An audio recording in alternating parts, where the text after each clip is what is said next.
All right, so I got some 8AN fuel line going to the fuel rail, and the way it's going to be attached to the fuel rail is these banjo style bolts. I'm going to have to drill that center out. It's way too small.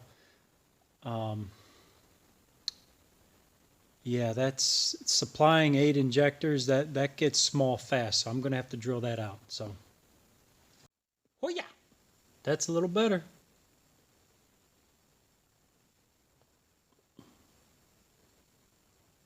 Yeah, just a little better.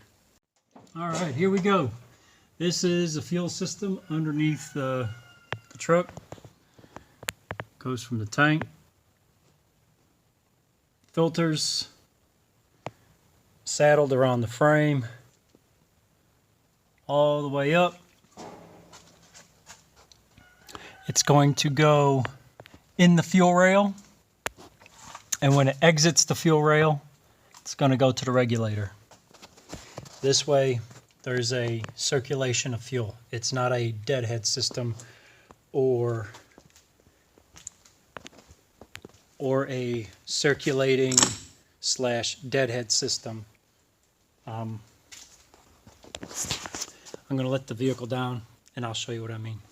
Okay, the difference between a circulating system and a circulating deadhead system.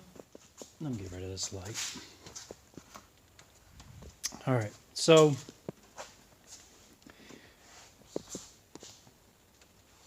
if you have the fuel pump coming in here, okay, here's your pressure, or here's your pressure, and your return is at the bottom.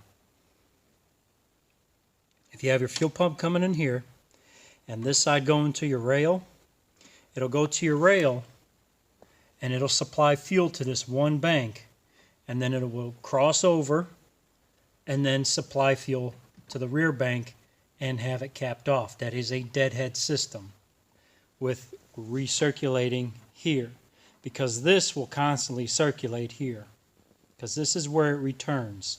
When you have a built-in or you have a regulator with a return to the tank, the recirculation process is here.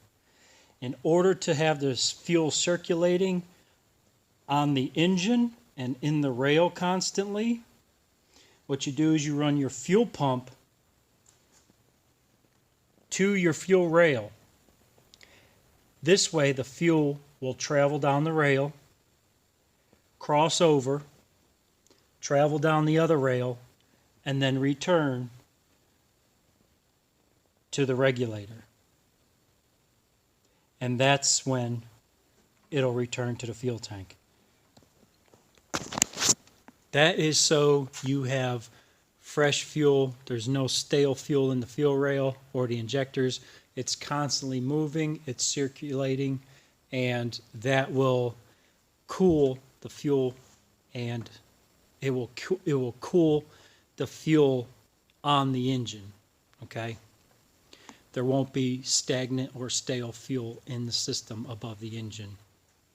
So that's what I'm doing to the truck right now, and I got to get to it.